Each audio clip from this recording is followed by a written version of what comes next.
¿Qué tal amigos? ¿Cómo están? Nuevamente una edición más de Paradigmas, programa que llega siempre, todas las semanas, con una serie de temas interesantes, importantes, una serie de temas que escarban un poco en la historia, en la cultura, en la religión, en la política, en fin, buscando develar las verdades detrás de las historias, buscando develar un poco aquellas cosas que nos cuentan, pero que sentimos o al menos tenemos ciertas dudas de que sean verdad. En Paradigmas intentamos descubrir estas verdades, descubrir estas otras versiones de la historia, otras versiones de la cultura, otras versiones en general del quehacer humano. El día de hoy para mí me place enormemente iniciar este programa con un anuncio fundamental para nosotros acá en el equipo de Paradigmas y por supuesto también para Cable Andino.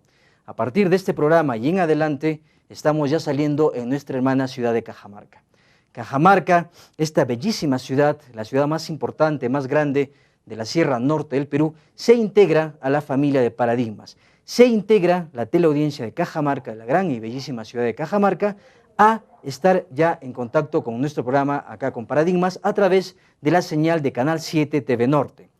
Así que estamos pues muy agradecidos por la confianza depositada por los funcionarios, por los directivos, por el directorio en general de esta emisora cajamarquina, de esta teleemisora cajamarquina, Canal 7 TV Norte, por haber confiado en este su programa, Paradigmas, para estar ya trabajando y estar viéndonos allá en esta hermosa ciudad de Cajamarca, que es considerada y que ha sido considerada por la OEA como Patrimonio Cultural e Histórico de las Américas. Así que pues bienvenidos Cajamarca, que realmente es un placer y un gusto estar de ahora en adelante en sus pantallas. Y qué mejor tema que el que tenemos el día de hoy para empezar nuestra programación en Cajamarca.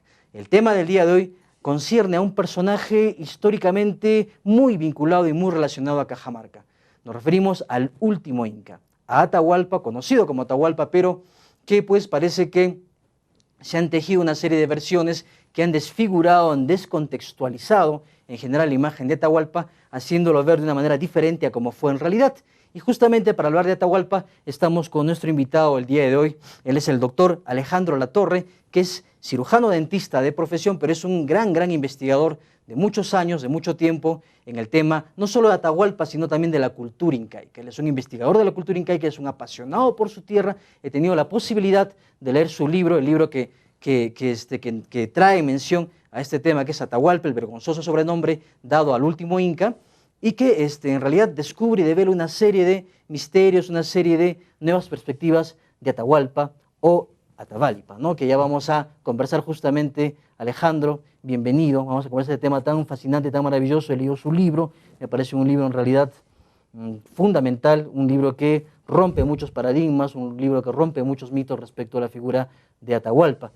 ¿Cómo está usted? ¿Qué consideraciones iniciales para empezar a hablar de este gran ícono de la cultura peruana? Bueno, en primer lugar, quiero agradecer su gentil invitación, agradecer a los directivos que han tenido a bien invitarme y también, ¿cómo le puedo decir? Este es un tema muy apasionante. Hablar de Atahualpa es controversial, es conflictivo y en cualquier sitio cada persona tiene una opinión diferente. Yo he estudiado esto por mucho tiempo y vamos a develar juntos algunos aspectos de la vida de Atahualpa. He tenido la ocasión y la suerte de haber leído su libro, y en su libro, Alejandro, hay una serie de informaciones que de alguna manera ya cuestionan el origen de Atahualpa, el nombre de Atahualpa, el hecho de que haya sido llamado bastardo en algún momento también se cuestiona y se muestran evidencias, ¿no? Lo que me ha gustado mucho de su libro, Alejandro, es que usted cita muchas evidencias, muchas fuentes. He visto en su bibliografía algo de 120 o más libros, y libros rebuscados, o sea, no libros generales, libros muy rebuscados de nuestra historia peruana. Y eso en realidad para todos los peruanos es un gran logro que usted está presentando, ¿no? Claro. Como le digo, Atahualpa ha sido tergiversado, satanizado, vilipendiado, se puede decir, a través de la historia. Como usted muy bien lo dice, a mí sinceramente me indigna a veces escuchar un documental de la National Geographic, de la Discovery Channel o de History, en la cual al referirse a Atahualpa siempre dicen, es un bastardo, es un quiteño, es un asesino y una serie de adjetivos, ¿no? en las cuales en este pequeño libro yo me vuelvo como si fuera su abogado y le demuestro que él no fue quiteño, no fue un bastardo, no fue un usurpador y menos un asesino. Atahualpa lleva este estigma en la historia que en realidad nos atañe a nosotros como peruanos, es nuestro último inca. Y nosotros los peruanos no tenemos un poquito de dignidad y de amor propio a nuestra cultura, que seguimos hablando lo que el español ha querido que hablen, ¿no? Atahualpa viene, si lo disgregamos en dos palabras quechuas, viene de ata, de atao, y hualpa. La palabra hualpa, todos sabemos que en quechua significa gallina.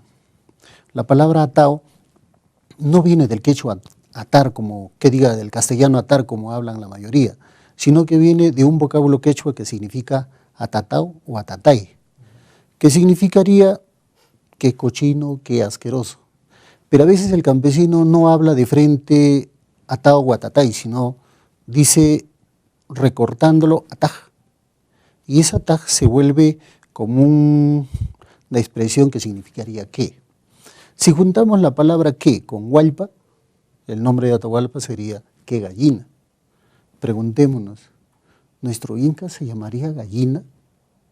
Y ese sobrenombre de Atahualpa lo llevamos nosotros todos los peruanos, porque cuando salimos al exterior, un ecuatoriano, un chileno nos dice, oye, gallina, y nos conocen por todos sitios con ese adjetivo gallina. En toda América es esto, ¿no? O sea, monos en los ecuatorianos, en Ecuador, rotos en Chile, pero todos dicen gallinas, ¿no? A nosotros nos conocen por gallina. ¿Y a quién le debemos todo esto? Aunque le parezca mentira, el único culpable de todo esto es Garcilaso de la Vega para mí.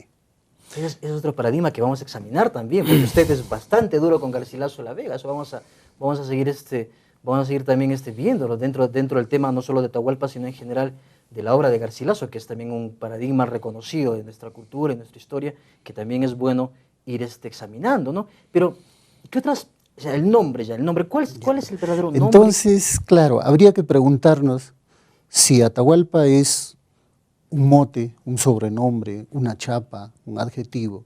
¿Cuál es el verdadero nombre de nuestro último inca? Si nosotros leemos los libros de los primeros españoles que llegaron acá, los primeros conquistadores, vemos el de Jerez, el de Cristóbal de Mena, que son los primeros que salieron. Hasta antes de la llegada del virrey Toledo, que es en el año 1352, 1552, en todos los libros, que son cantidades, siempre va a encontrar que al último inca se le llama Atabalipa, Atabaliba o Atabalica. Antes de Toledo. O sea, antes del virrey Toledo. Después de Toledo, porque Toledo manda a hacer una recopilación de la historia inca, que lo hace, en mi libro digo, de un truculento llamado Pedro Sarmiento de Gamboa, que es un cronista, que tiene un oscuro pasado, pero el virrey Toledo, que es el quinto virrey en el Perú, le manda que haga una historia de los incas. Pero de pasadita le dice a Pedro Sarmiento de Gamboa, como nosotros no podemos justificar la invasión, tú tienes que hacer aparecer que los incas eran ladrones, sodomitas, que eran ignorantes, que eran de lo peor. También, que se pintan así. Entonces, siguiendo esa tónica, Pedro Sarmiento de Gamboa hace su libro La Historia Índica, y en la cual ahí de frente le ponen Atahualpa. Y todos los escritores posteriores a esa fecha, llámese Huamampoma de Ayala, llámese Garcilaso, llámese Anel Oliva, llámese Juan de Betanzos, toda una serie de personas comienzan a llamarlo solamente con Atahualpa. Entonces, ¿qué pasó? ¿Por qué se tergiversó todo esto? Resulta que cuando lo iban a matar al último inca, le dicen, Inca, te vamos a quemar. Si yo estuviera en la posición del Inca, siendo yo dueño de todo un imperio, de toda una gran comunidad indígena, me dicen, te vas a quemar, como no tengo ninguna salida, yo también lloraría. Pues. Entonces, como vieron que el Inca lloraba, un español riéndose, dijo, ¿cómo puede llamarse Atahualpa? Porque Atahualpa significa hombre de mucho valor. Si llora como una gallina, en vez de llamarse Atahualpa, debería llamarse Atahualpa. Y riéndose le pusieron ese mote. Y ese mote ha seguido perdurando a través de la historia. Y discúlpeme si soy un poco atrevido y malcriado. Muchos de nuestros historiadores contemporáneos no han tenido ni siquiera la delicadeza, han tachado lo que dice Atahualpa para ponerle Atahualpa. Y así se ha tergiversado todo lo que es el nombre real del Inca, ¿no? Por un probable gesto de contrición, un probable gesto de alguna manera ver que el imperio se iba a perder, ver que, bueno, pues ya, digamos, de alguna forma, los invasores estaban acá, y con la muerte de él, pues se acababa todo un imperio, un enorme imperio y glorioso imperio. Claro, o sea, probablemente pues eso ocasionaría de alguna manera un lamento fuerte y duro al ver que toda esta riqueza y toda esta gloria de este imperio se iba a perder, ¿no? Pero eso vamos a seguir conversando, Alejandro, si le parece, luego de una breve pausa publicitaria a la cual estamos yendo a continuación.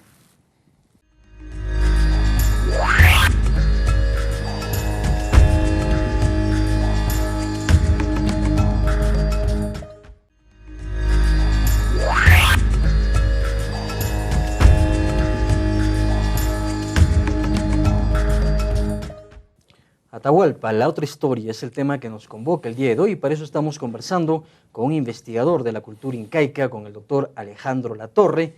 Estamos pues hablando de este tema, habíamos quedado pendientes, Alejandro, en el nombre, ¿no? En el nombre, pero también hay otras consideraciones respecto a la imagen y al recuerdo que digamos que ha permanecido, que se ha escrito en los textos, ¿verdad? O sea, ¿qué otras cosas, el nombre y además qué otras cosas más hay sobre Atahualpa que es necesario rescatar y ver en verdad? Mire, como le decía, Garcilaso es el que tergiversa todo esto en la parte de sus crónicas. Él dice de que a la gallina no debería llamársele Hualpa, sino Atahualpa. Entonces, yo comenzando a revisar a la mayoría de cronistas, me encuentro con Pedro Cieza de León, que es el príncipe de los cronistas, uno de los cronistas más fidedignos. Él, en uno de sus viajes, en el segundo viaje de Cristóbal Colón, de Francisco Pizarro, disculpe, llega a Piura. En esa vez Piura no se llamaba Piura, se llamaba la región de los Tayanes. Y Tumbes tampoco se llamaba Tumbes, se llamaba Poechos en esa vez. Entonces, él llega ahí y la gente lo recibe muy bien. Pipas le llamaban, una especie de toneles que recogían agua. Los indígenas le ayudan, le dan fruta, le dan de todo. Entonces, un orejón incaico se va a hablar con Pizarro y habla todo el día. Y Pizarro dice, hay que darle de comer, de beber, le dan, y a las finales le dan un regalo. Le dicen, para ti un hacha, y para el cacique de la población le regalan un chanchito, una chanchita, y le regalan un gallo y 4 gallinas. Entonces el orejón se quedó contento con el hacha, que era, dicen los cronistas, que era más que le hubiesen dado un cuarto de oro. Entonces cuando llevaron esos animalitos al cacique de los Tayanes, o de los Poechos, que es Tumbes, ven que la gallinita tiene una particularidad. La gallinita rasca la tierra y lo tira al aire y después con sus alitas se echa. En quechua, tierra se le llama alpa. Así es. Y tirar al aire algo se le llama guairar. Entonces los incas dijeron guairan alpa. Y la palabra guairan alpa le pusieron los incas hualpa. Cambió. Fue derivando, hablándose así, acortándolo, y quedó como hualpa. Aquí en el idioma quechua que hablamos en todas estas regiones, siempre se le dice hualpa. Pero acá hay una cosita. Eso fue 4 años antes de la verdadera conquista. Estamos hablando del año 1528. La verdadera conquista fue en el año 1532. Durante esos 4 años, esas gallinitas fueron reproduciéndose. Y los españoles, cuando llegan a la verdadera conquista y estuvieron tanto en Tumbes como en Piura, ya ellos sabían que a la gallina se le decía hualpa. Y como el español siempre ha sido tan despectivo, nunca dijo señor Inca, ni trató con cortesía. Su palabra era perro, gallina. Entonces su adjetivo preferido era llamarle gallina y riéndose decía hualpa. Porque recordemos además, Alejandro, que quienes nos invadieron, o de alguna manera quienes iniciaron el proceso de conquista, fueron una serie de aventureros, presos que estaban condenados y que era su única salida, de alguna manera, embarcarse en estas aventuras, aventureros, esa gente pues de lo peor vino acá, ¿no? A invadir esta tierra, ¿verdad?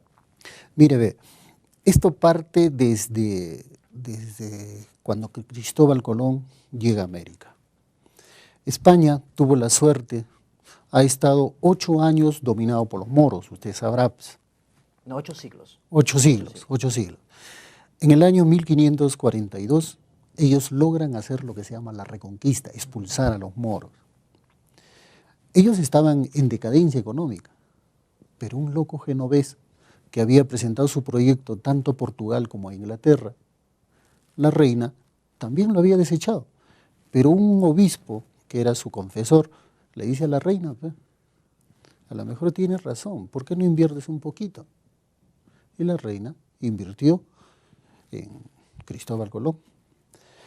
Que compró la niña, la pinta, eso también es otra historia, porque la Santa María fue regalado con una deuda del pueblo de Sevilla. El único que fue aportado fue la niña, que era de un tal niño, la pinta fue lo que compraron. Bueno, comenzaron a buscar, descubrir este nuevo mundo. ¿Quién en su sano juicio quería ir? Nadie quería ir. Entonces, ¿qué hizo el rey? Dio un perdón real a todos los presidiarios condenados a muerte. La tripulación de casi 100 personas que vinieron con Cristóbal Colón en las 3 carabelas, el 80% eran presidiarios con una, ¿cómo le puedo decir? Con un prontuario, pero atroz. Ahora, Colón le había prometido a la reina que iba a traer un montón de oro. Y sabemos que la suerte de Colón hace que llegue a la isla Guananí, que ahora está en las Bahamas. Y cuando llega, ¿qué encuentra? Unos indígenas desnudos que no tenían nada. De la isla Guananí comienza a pasar a Cuba, a Jamaica, y se asientan en Santo Domingo, que es la Española. Entonces, no se le ocurrió ninguna otra idea a Cristóbal Colón que hacer prisionero a esos indígenas, y comenzaron a llevarlo a España como esclavos. Por eso, usted se preguntará que todo Centroamérica, no es porque yo sea un racista, toda la población es negra. ¿Por qué? Porque desaparecieron los indígenas, desaparecieron por miles, porque esos presidiarios lo primero que hicieron fueron torturarlos, matarlos, violarlos. Por eso es que cuando Cristóbal Colón regresa, encalla a la Santa María y hacen un fortín que se llama el Fortín La Navidad. Pero cuando regresan, todo ha sido destruido porque los indígenas lo destruyeron, porque eran gente atroz. Ahora, una vez que se asienta eso, corre pues la nueva de que se descubrió un nuevo camino en esa vez a Catay, a la India, y la gente quería, pues, hablaban de oro, y comenzaron los aventureros, la gente que no tenía nada, a comenzar a venir a América. Toda esa gente es la que ha comenzado a poblar todo nuestro continente americano.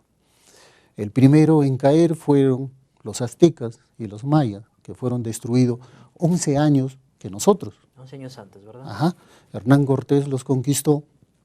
Después de 11 años, en el año 1532, que somos los peruanos, en el año 1519 empezaron los mexicanos. Tecnoctilán, la capital de los aztecas, cayó en el año 1521. Entonces, toda esa gente que venía a buscar dinero fácil, vino con una mentalidad de torturar, de robar, de matar, Nadie vino con una buena intención. De que el fin justifica los medios y hay que hacer lo que sea, desaparecer a quien sea con tal de conseguir oro, ¿no? Oro y dinero. En esa época España era pobre. Al encontrar un continente tan inmenso, España se vuelve la primera potencia del mundo. Claro. Se lamentó tanto Portugal como Inglaterra. ¿Y qué hicieron? Comenzaron a aparecer los corsarios, los bucaneros, a tratar de robarle a los españoles. Esa es la historia, como usted muy bien le dijo, vino gente de la peor calaña acá a nuestro Perú. Y esa es justamente la gente que llega a atrapar o de alguna manera con estas trampas que usted cita en el libro, con esta cita tramposa que hicieron con Atahualpa o Atahualpa, llegan a capturar al Inca, ¿verdad? Pero el Inca estamos de alguna manera también rebuscando. Habían otras cosas, otras cuestiones que hay que aclarar. No hay otras cuestiones. Claro. El origen, el tema de la bastardía. Mire, ve, hay una cosa que siempre se dice de que Huayna Cápac, a la hora de morir, dividió el imperio en dos. Que a Quito le dieron Atahualpa, Atabalipa, que es en el otro nombre, y el Cusco le dieron a Huáscar. Eso nos lo han enseñado a nosotros desde primaria y desde secundaria. Yo un día, le cuento una anécdota, me cansé de estudiar de los incas, del Cusco, entonces dije, voy a buscar a los de Quito, y comienzo a buscar en las bibliotecas, no encuentro Quito. Comienzo a buscar por estos medios de internet, tampoco aparece Quito. Yo dije, ¿qué pasó? ¿Dónde encuentro Quito? Entonces después me pongo a pensar, el único que puede saber más de la historia de Quito es el ecuatoriano.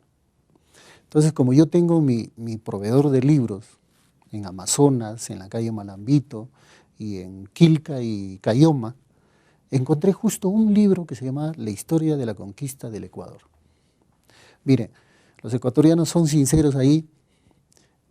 Se ha estudiado y se ha buscado Quito con Max Zülle, uno de los arqueólogos alemanes que estuvo acá en el Perú, y no se encuentra ningún vestigio de Quito. Y los mismos ecuatorianos dicen, no existe Quito. Eso, de alguna manera, tiraría abajo la tesis de que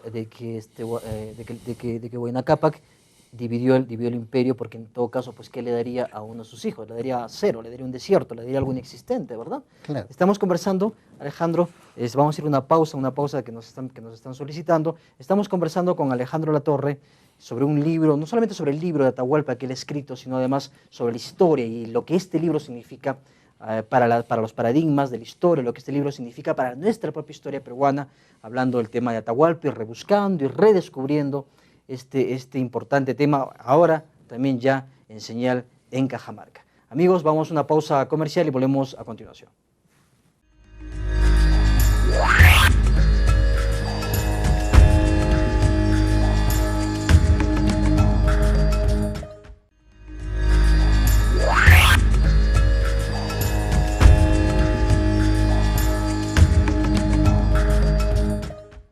Amigos, estamos en Paradigmas hablando del tema Atahualpa, la otra historia, con un investigador de la cultura incaica, cuyo libro he tenido la suerte, he tenido el honor además de leer, porque es un libro maravilloso, que es Atahualpa, el vergonzoso sobrenombre dado al último inca del Perú.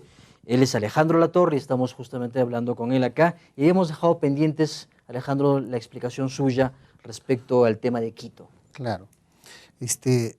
Estamos viendo entonces de que si no existió Quito, ¿qué le dio Huayna Cápac a Atahualpa? No le dio nada. Pero entonces, ¿cómo podemos saber si verdaderamente existió Quito o no? Justo una vez que capturan a Atahualpa, se reparten el botín, hay un soldado llamado Sebastián de Benalcázar o Belalcázar. Él agarra resentido, se quiere ir, pero Francisco Pizarro lo nombra gobernador de San Miguel, de Piura. Pero estando ahí, escucha versiones de los cañaris, que es una etnia de Quito, en la cual le dicen que su tierra es igualito, que está lleno de oro, lleno de esto. Y Benalcázar, queriendo ponerse un nombre en la historia y ganar dinero, desobedece a Francisco Pizarro, deja eso y se va a buscar ese Quito. Que le habían contado. Claro, que le habían contado. Entonces Llegan primero a Tumebamba, que está en Cuenca, y no encuentran el oro. Entonces le dicen que está más allá. Y justo cuando está ahí, aparece uno que le quiso quitar la gloria a Francisco Pizarro, que fue Pedro de Alvarado, que fue el que invadió, porque resulta que todos los que recibieron el oro del rescate de Atahualpa, algunos se iban millonarios a España. Entonces los que estaban en Panamá, envidiosos, veían pasar a los nuevos ricos y decían, nosotros también queremos. Entonces Pedro de Alvarado, que fue su capitán de Hernán Cortés en la conquista en México, que ya era gobernador de Guatemala, le entró la envidia y pidió al rey que si Pizarro estaba en el Cusco, quería el Cusco, él quería Quito, y le concedieron. Entonces él arma 10, dicen algunos 10 barcos con 500 españoles, algunos dicen más, algunos dicen menos, y agarra, se viene a conquistar. Si Pizarro agarra Cusco, yo me voy a Quito. Entonces, ¿qué pasa? Que él llega, justo en esa época, llega a un puerto que se llama Puerto Viejo, se interna por ahí y se pierde.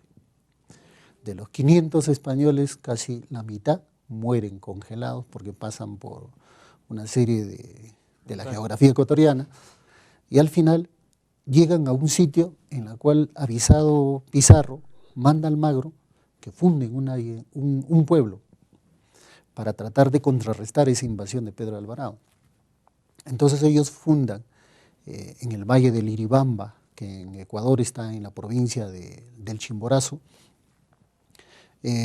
un pueblo que se llama Santiago de Quito, urgidos por eso. Cuando llega Pedro de Alvarado y ve que no hay los fabulosos tesoros que le habían dicho, ¿qué hizo? Almagro le convence y vende toda la flota por, en esa vez, 100 castellanos o 1000 castellanos, que no me acuerdo bien, pero era un buen dineral, y agarra calladito, le entrega a toda su gente y se va. Perdió su chasco Pedro de Alvarado. Sebastián de Benalcázar también quería más. Bueno, ¿qué hace Diego de Almagro? Toda esa gente que compró se lo lleva al Cusco. Entonces, Sebastián de Benalcázar escucha que está más allá en Quito. Entonces, durante 3 meses comienza a buscar Quito y avanza. Avanza por Cotopaxi, llega hasta Pichincha, que es actualmente la capital de Quito, y escucha y no encuentra tampoco Quito. Llega a los Caras, que son los que le llaman ahora a los Caranquis, no hay. A la final se cansó de buscar y fundaron por segunda vez San Francisco de Quito, ya en lo que es actualmente en la provincia de Pichincha, en su capital, Quito. Entonces vemos que Quito no existió. Y eso de alguna manera rompe pues esa teoría de que Huayna Cápac dividió su imperio, ¿verdad? Sino que los españoles, miren, la captura del Inca no fue una batalla, fue una masacre, en la cual el Inca ingenuamente acepta una invitación en la cual ya tenían la trampa hecha y lo matan. Es como que unas sarta de ladrones llegaron y se robaron y tienen que justificar. Usted ha visto que el que roba y el que mata nunca dice yo robé, yo maté, le echan la culpa a la víctima. Y aquí el que tenía que pagar toda la culpa era Atahualpa. Según los datos de su libro, usted menciona que en esa masacre se perdieron la vida de alrededor de entre 3.000 a 5.000 indígenas, ¿verdad? Entre hombres, mujeres, ancianos, niños, ¿no? Miren, los españoles han magnificado todo esto. Usted va a ver que en algunos libros de los cronistas pelearon contra 100.000, otro dice 80.000, otro dice 50.000. ¿Pero qué querían ellos? Magnificar una batalla, que no fue batalla. ¿No? Entonces, pero para su mala suerte, hay gente que sí habló la verdad, y el que hace Pedro Cíes de León es el que calcula que más o menos 3.000 personas fueron masacradas ahí por 168 españoles. Acá en el Perú, nosotros siempre nos preguntamos, ¿cómo pudieron 168 personas destruir un imperio de casi 12 millones de incas? Pero no es por la cobardía, no es nada de eso, sino que la realidad es otra. Los europeos venían con toda la tecnología europea,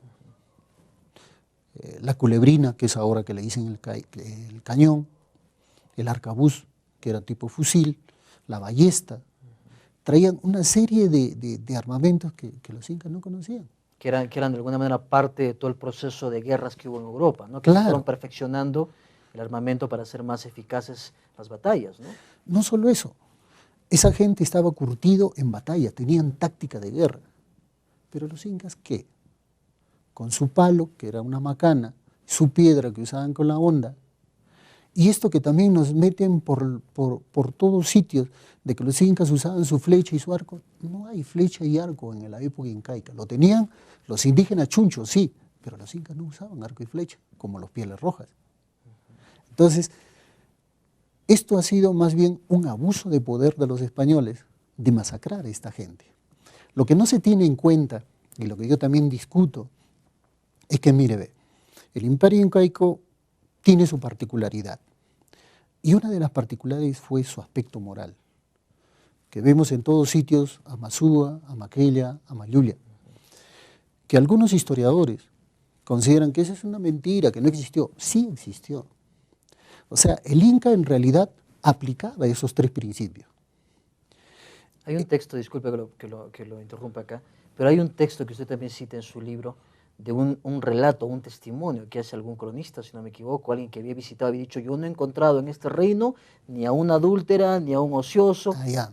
Es un texto interesante porque relata desde la boca de un español aquello que, el orden que encontró el imperio incaico, más bien. Ya, eso se trata de ¿cómo se llama?, de Leguizamo, Mancio Sierra de Leguizamo.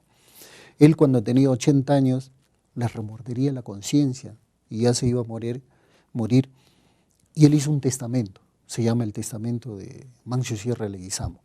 ¿Quién fue Mancio Sierra de Leguizamo? Fue un español que cuando llegaron al Cusco fue el que se abalanzó sobre el disco del sol. Y una vez que lo tuvo, agarró en un casino y lo perdió. Por eso decían, vale un Perú, todas estas cositas. Este Mancio Sierra de Leguizamo, para callar su conciencia, hace ese testamento.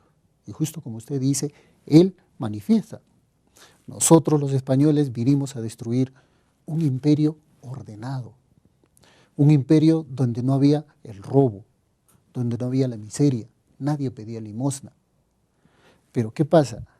El español venía con un espíritu de superioridad, él se creía una raza superior, y que los incas, porque traían la religión, decían que nosotros por ser de otra religión, ¿cómo le puedo decir?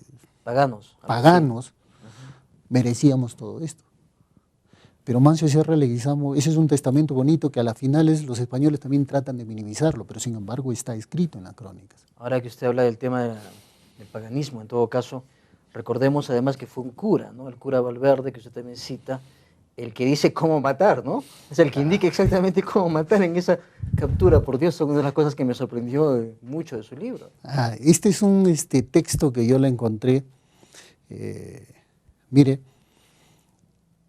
¿cómo es posible que el representante de Jesús en la tierra le dice a ese español, no metas, o sea, no trates de matar de costado ni hacia arriba, porque se puede romper la espada, mételo de frente?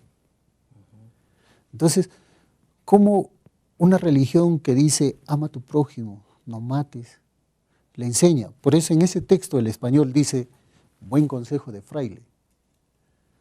No sé, si vemos el aspecto moral de los incas y el aspecto moral de la religión católica que traían los españoles, hay una diferencia enorme.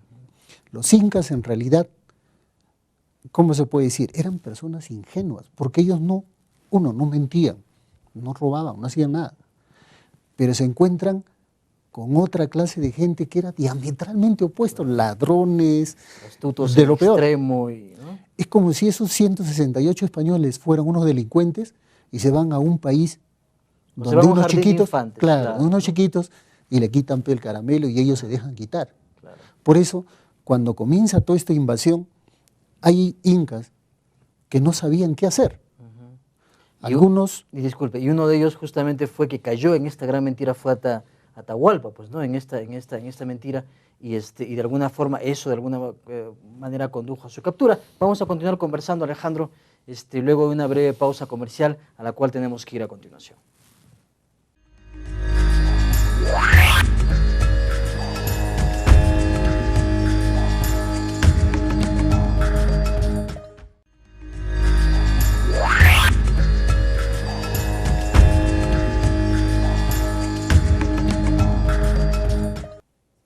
Amigos, estamos aquí en Paradigmas hablando con Alejandro Latorre sobre este fascinante tema que es Atahualpa, la otra historia, viendo una versión diferente, una versión muy escarbada, muy concienzuda de investigación de Alejandro, justamente para develar algunos misterios, algunos mitos o derribar incluso muchos paradigmas que se han tejido respecto a Atahualpa o Atahualpa. La bastardía de Atahualpa, explíquenos un poquito de eso, Alejandro. Bueno, habríamos que ver qué significa la palabra bastardo. Significa una persona que está usurpando algo que no es de ellos. Decir que los hijos de Huayna Cápac eran bastardos es difícil, ¿sabe por qué? Porque tendríamos que adentrarnos más a todo lo que es la cultura inca. Según todos los cronistas, hablan de que Huayna Cápac tuvo más de 100 hasta 200 hijos. Entonces, ¿cuál de esos hijos eran legítimos y cuáles eran bastardos? Ahora, que para entenderlo en un contexto histórico o en tiempo y espacio, Alejandro, hay que entender que de alguna manera esto también generaba vínculos de sangre, ¿no?, con los territorios. Por eso es que de alguna forma también la poligamia se extendía tanto, porque generaba vínculos de sangre en los territorios y aseguraba de alguna forma que el imperio se consolide, ¿no? Claro. Lo que pasa es que aquí se estudia solamente la figura del Inca. No se estudia, por ejemplo, la figura de la esposa del Inca, que fue la Coya. ¿Quién era la Coya? La Coya tenía que ser hermana de padre y madre del Inca para que sea Coya. Pero si era hermana de parte de madre, o vamos a ponerle una hermanastra, ya no era Coya, era una paya. Y si era un primo lejano o era de otro estrato, ya no era una paya, era una ñusta. Y fuera de eso también había otra que en quechua le llaman xipash o señorita, que eran las hijas de todos los curacas que no pertenecían a la sangre real de los incas y se entraban. Entonces, como muy bien lo dice usted, para consolidar la unión con otros pueblos, ¿qué hacían? Se casaban con las hijas. Eso es lo que ha pasado, por ejemplo, en nuestro lugar que estamos residiendo. ¿Por qué se llama el Callejón de Huaylas? Es en honor a una de las concubinas de Francisco Pizarro, llamado Inés Huaylas Yupanqui. Ella era hija de Huayna Cápac, ¿no? Era hija de Huayna Cápac, pero hija de un cacique de acá de Huaraz. Huaraz estaba dividido en aquella época en Hatun Huaylas y en Urin Huaylas. Pumapacha era el cacique de esto y le dio su hija. Su hija era Contahuacho, en algunos le dicen Contahuarco, Contahuacho, y la hizo su concubina, Huayna Cápac, y en ella tuvo a esta princesa, que en quechua se llamaba Quispicesa, pero tenía en esa vez 16 años, era una preciosidad, y como Pizarro lo miraba mucho, Atahualpa por congraciarse, o Atahualpa, la regaló a su hermana.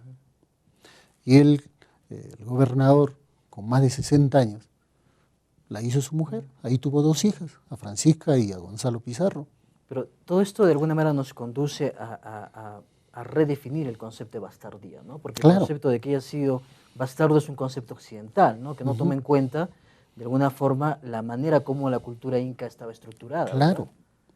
En la época del incanato, parece mentira, las mujeres tenían un poco más de legitimidad que los varones. Por eso ahorita se está redescubriendo. Usted ha visto que se ha encontrado la dama del Cao, del Cao de ahí en Trujillo. No se pensaba que habían caciques mujeres. Sin embargo, las famosas capullanas que existían en todo lo que era Tayanes, los piuranos, ellos eran igual que cualquier inca. Si el inca tenía 10, 20 mujeres, la capullana tenía 10 o 20 varones y ejercían así. O sea, no hubo un encuentro de dos mundos, no hubo un encuentro de dos culturas, sino la cultura más ladina, más perversa y más maquiavélica, destruyó a una cultura que era ingenua, que tenía una serie de características que lo hacen más vulnerable a lo de ellos, ¿no? Y de ahí en adelante nada fue igual, ¿verdad? Ni el No. quechua, ni la cultura, ni la historia, ni las costumbres, todo se pervirtió de alguna manera, ¿no? Mira, habrás leído en parte de de mi libro, que no es que yo reniegue del apellido que yo tengo. Yo soy mestizo, como lo ves, no tengo mucha parte de India, pero yo amo más lo nuestro. Porque mire, hasta ahora nosotros pensamos que España es nuestra madre patria. Yo lo escucho decir a la mayoría, no, España es nuestra madre patria. Anda, vete a España. Te van a dar tu vuelta y como si fuera tu madrastra te van a meter un puntapié. Así nosotros todos nos nacionalicemos español, ellos nunca nos van a aceptar como su etnia. Estamos solos. Y nosotros seguimos pensando en los hispanos. Por eso acá en nuestra historia estamos divididos en dos corrientes. Todos son hispanistas, el 90%. ¿Quiénes son indigenistas? Un 10% o un 1%. Por eso es que nosotros también somos racistas. Al hombre que vive en el Ande, sin un desparpajo le decimos serrano, indio, cholo. Pero no, nosotros queremos siempre lo europeo. Mire, hace mucho tiempo cuando yo estaba trabajando en Villa María del Triunfo, me hervía la sangre pasar por Bertoloto, en el distrito de San Miguel, un monumento de 5 metros, ¿dedicado a quién? A John Lennon. John Lennon nunca en su vida conoció el Perú ni escuchó del Perú. Creo que es un absurdo, ¿no? Puede ser un músico espectacular, pero para la historia del Perú es un absurdo. Hacer un monumento a Lennon, ¿no? Un drogadicto, claro. Un promiscuo sexual, un rebelde, de la peor calaña. Sin embargo, San Miguel le da tributo. Son las cosas absurdas, Alejandro, que tenemos en la cultura peruana contemporánea, ¿no? Esas cosas que uno no puede entender realmente. Y lo que más me duele es que, mira, todo este inmenso país, usted tal vez, bueno, no ha estudiado, yo sí lo he estudiado, agarrar desde el río Ancashmayo hasta Maule de Chile, usted viera las diferentes etnias que fue la cultura inca, y ellos nos dejaron todo este país, y nosotros no le damos ni siquiera un tributo. En Lima, usted vaya a ver si existen monumentos dedicados a Manco Cápac, Sinchirroca, Yoque Yupanqui. No hay. Pero usted me dirá, pero en la Victoria está Manco Cápac. Si usted se va a ese monumento de 5 metros de bronce, va a ver una plaquita. En esa plaquita dice, el pueblo del Japón se lo obsequia en el día de su independencia, en el año 1921, en los 100 años de su independencia. Quiere decir que nosotros ni siquiera lo hemos hecho por nuestra iniciativa, un país generoso nos lo ha regalado. La parte contraria, usted vaya a Ecuador. En Ecuador, colegios, el ejército, todo respira Atahualpa. Una de las más grandes avenidas en Cuenca, la grande avenida que acá podríamos llamarle, ¿cuál? La avenida Nicolás de Piero, lo que sea, allá se llama Huayna Cápac. Claro, sí. Acá en el Perú, ¿crees que le van a poner Huayna Cápac, le van a poner Sinchirroca, Yoque Yupanqui? Eso le ponen a los parques porque ahí nadie va. Pero los sitios principales no le damos un tributo. Por eso un escritor francés, Louis Baudin, él dijo, Ecuador, Perú, Chile y Bolivia son hijos de una misma madre, del Tahuantinsuyo. Pero crecieron, se separaron, se independizaron y ahora se odian uno a otro, no dándose cuenta que ellos proceden de una misma etnia. Mira, un extranjero lo dice y nosotros no lo hacemos. Pero eso posiblemente sea, Alejandro, porque nos han inculcado desde nuestra historia de pequeñitos de manera tendenciosa, ¿no? De manera tendenciosa esta versión, pues esta visión más europea, civilizadora, entre comillas, de los europeos, para hacernos creer que así es, ¿no? Así son las cosas, porque la historia que estudiamos es una historia tendenciosa, ¿no? Totalmente manipulada. No, habría que entenderlo, mire, desde que llegaron los españoles, ¿cuánto tiempo hemos sido colonos, más de 350 años. Entonces el español imponía todo su sistema. Y nosotros, los peruanos, sobre todo los indígenas, que no tenían acceso a lo que es la educación, hacían lo que el español quería. Por ejemplo, si el español te decía, tú te vas a llamar perro, pues como tú no sabías qué cosa era perro, aceptabas. Por eso vas a encontrar una cantidad de apellidos vergonzosos que el español le impuso. Es el colonialismo español lo que ha tenido. Y una vez que nos hemos independizado en la República, ha seguido el colonialismo y hasta el día de hoy. Porque hay un colonialismo, amigos, de alguna manera también insertado, grabado, interiorizado en nuestras mentes, que es un colonialismo del cual deberíamos ya empezar a cuestionar y deberíamos ya independizarnos, ¿no? Porque de alguna forma el gran capitán, el gran gobernador español se ha metido a nuestras cabezas y nos ha hecho creer una serie de cosas. Estamos conversando con Alejandro Alatorre sobre este maravilloso tema, como es Atahualpa, la otra historia. Vamos a volver luego de una breve pausa publicitaria.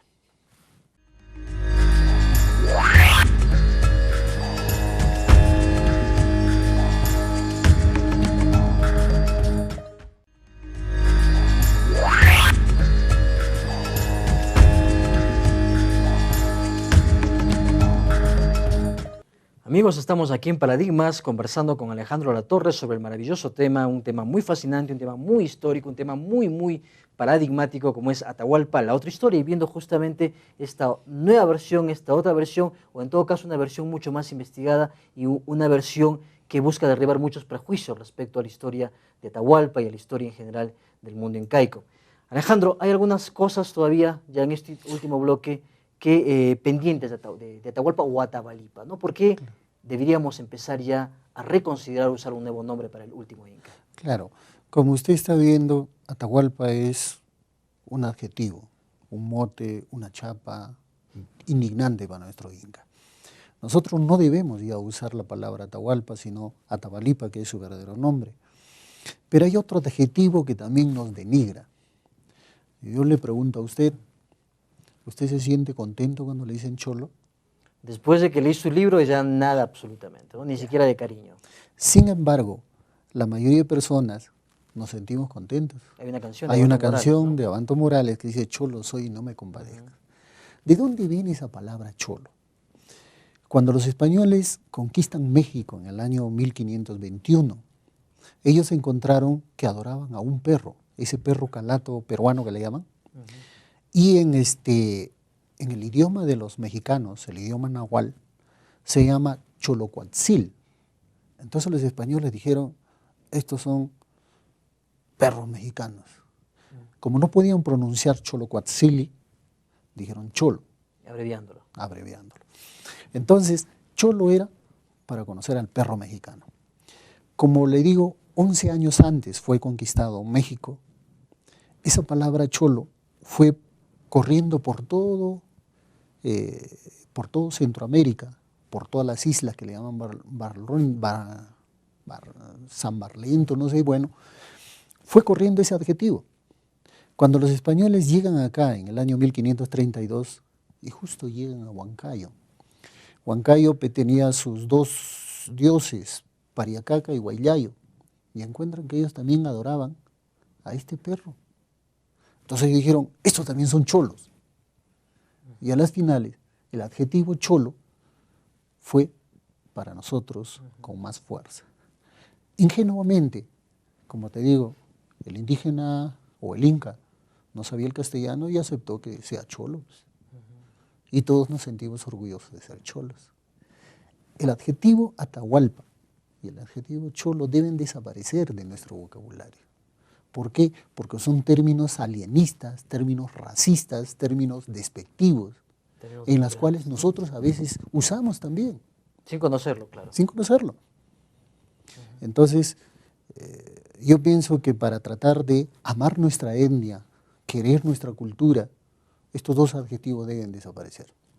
Yo supongo ahora, Alejandro, que a raíz de todo este libro que usted ha lanzado y de esta publicación tan importante, supongo que empezará a generarse una polémica alrededor de todo esto, una polémica no solamente a nivel público, sino a nivel también académico, ¿no? Entre historiadores, y de alguna forma saldrán por los hispanistas, saldrán los indigenistas, y se generará lo que es importante, ¿no? Que empiecen a revisar los paradigmas de la historia, por lo menos en el tema de Atahualpa, ¿no? Para empezar, por lo menos. Mira, discúlpeme, yo soy un poco cristiano todavía, ojalá Dios te escuche tus buenas palabras, pero acá en nuestro Perú cambiar la mentalidad va a ser un poco difícil. Mire, hay una parte en mi libro, por ejemplo, hasta el año 1846, no me acuerdo bien la fecha, en ningún colegio del Perú, en ninguna universidad del Perú, se enseñaba historia del Perú. Tuvo que venir un extranjero. Cuando fundan el Colegio Guadalupe en Lima, quisieron darle un buen nivel y quisieron traer un profesor extranjero. Y recibió o aceptó la oferta un amigo llamado Sebastián Lorente. Él era un español, venía de Murcia, y llega al Perú y dice, ¿cómo es posible que ustedes los peruanos no tengan su historia? Y él hace una revolución de la educación, él mismo hace los libros y se implanta recién el curso de historia del Perú. Y mire qué paradójico, ¿no? Justamente por un español que llega cientos de años después con otra visión, con otra perspectiva, con otro horizonte, ¿no? Claro, y recién de ahí comenzamos a ver nuestra historia. Pero ¿qué pasa? Somos tan livianos en esto, no tenemos un poco de identidad étnica, que ahora, ¿qué dicen los colegios particulares? Que para conseguir un trabajo no es necesario saber dónde nació Miguel Grau, dónde vivió, dónde murió, que eso son tonteras. ¿Y ahora qué hace el Ministerio de Educación? Ha fusionado Historia del Perú, ha fusionado Geografía, ha gestionado otro curso y lo ha llamado Ciencias Sociales. O personal social en algunos casos, ¿no? Y en algunos colegios hasta se están dejando de enseñar. Estamos volviendo con retroceso. Por eso yo digo, ojalá Dios te escuche, que vayamos a cambiar nuestra mentalidad, no. Mi libro apunta desde un punto de vista patriótico, tratar de reivindicar a nuestros incas. Los incas, mire, le debemos tanto a los incas que somos tan malagradecidos que ni siquiera limpiamos la imagen de nuestro último inca. No existe ningún libro que haya tocado este tema. Lo he hecho yo. Yo sé que cuando sepan los historiadores, dicen que nadie es profeta en su propia tierra. A mí los historiadores me van a agarrar a palo, me van a decir de todo. Pero bueno, yo ya di mi versión, que es lo que yo he querido siempre hacerlo desde pequeño, ¿no? Y además, Alejandro, una versión valiente, una versión que cuestiona, una versión que critica, que busca descubrir la verdad. Amigos, una versión interesante, importante. El libro, repítelo por favor el nombre completo, Alejandro, el libro que estás lanzando ya pronto también a nivel público. Bueno, se llama Atahualpa, el vergonzoso sobrenombre del último inca. Que un libro, amigos, que va a dar mucho, mucho que hablar y pues que está empezando ya a generar y empezará a generar y a romper una serie de paradigmas respecto a nuestra historia que siempre, siempre es necesario revisar. Amigos, ya el tiempo está ganándonos, como se dice acá en televisión. Solo me queda algo muy importante, nuevamente recordarles el correo electrónico, recordarles el correo electrónico del programa, que es paradigmastv@gmail.com. paradigmastv@gmail.com, que debe estar apareciendo en estos momentos en pantalla, al cual ustedes pueden escribir, pueden comentar, pueden pedir sugerencias, en fin, pueden ustedes relacionarse con nosotros de manera libre, por favor, de manera abierta, de manera espontánea, sin ningún reparo. Nosotros estaremos prestos a contestarles, a conversar con ustedes, a poder escribirles. Quiero, ya para finalizar, volver a dar mi agradecimiento, mi muy particular agradecimiento y por supuesto del equipo de producción de Cable Andino a la maravillosa, hermosísima ciudad de Cajamarca, que a partir del programa del día de hoy en adelante nos acoge en esta maravillosa tierra y justamente con este programa con el que empezamos tan vinculado a esa zona, a esa Sierra Norte, esa ciudad maravillosa del norte declarada Patrimonio Cultural e Histórico de las Américas. Cajamarca, gracias. Gracias TV Norte, gracias Canal 7 por tu sintonía y continuaremos viéndonos en los siguientes programas. Amigos, con nosotros hasta aquí nada más, estamos escuchándonos y viéndonos pronto, muy pronto, nuevamente acá en Paradigmas. Gracias.